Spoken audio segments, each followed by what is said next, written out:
Infectious mononucleosis, glandular fever. Etiology: infectious mononucleosis is caused by the Epstein-Barr virus, EBV, a herpes virus that primarily infects and reproduces within B lymphocytes and cells lining the mouth and throat. The main mode of transmission is through direct salivary contact, such as kissing. The peak incidence occurs in the age range of 14 to 16 years for young females and 16 to 18 years for young males. The incubation period is typically 7 to 10 days, and many cases may not show any noticeable symptoms. Subclinical infection. Clinical presentation: patients with infectious mononucleosis may exhibit the following clinical features. Constitutional symptoms, including fever. Severe inflammation of the throat and tonsils, pharyngitis and tonsillitis. Enlargement of lymph nodes, especially in the posterior cervical region, but sometimes generalized in hepatosplenomegaly. Development of petechial rashes on the palate. Occurrence of a maculopapular rash. Notably, the administration of ampicillin or amoxicillin can lead to maculopapular eruptions in over 90% of patients. Investigations: medical investigations often reveal peripheral blood lymphocytosis with the presence of atypical lymphocytes, greater than 20%.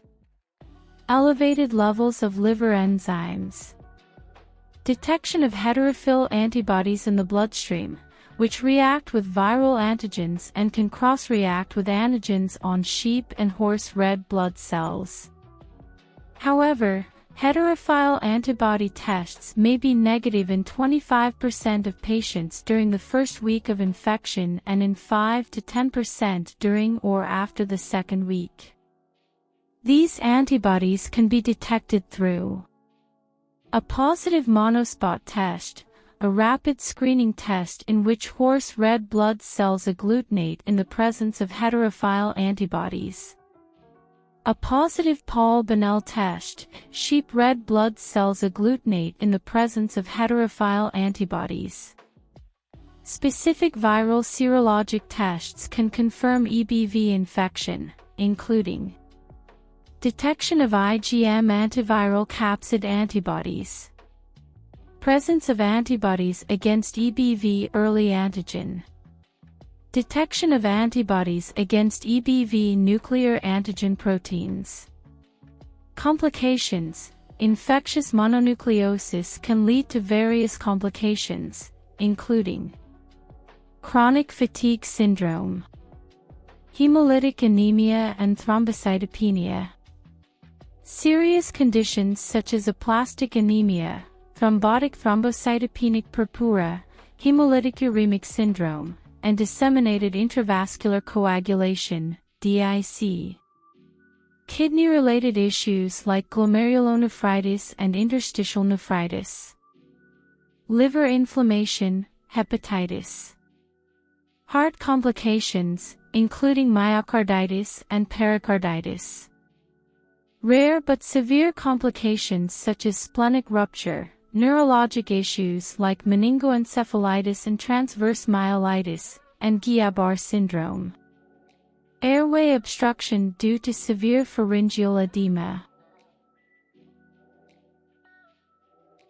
Treatment: in most cases, infectious mononucleosis resolves on its own without specific treatment.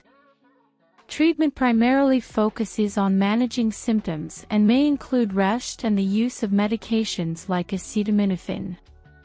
Corticosteroids may be prescribed in specific situations, such as when there are complications like meningitis, encephalitis, severe hemolysis, or significant throat swelling. Thank you for watching. Don't forget to like and subscribe to the channel. See you in the next video.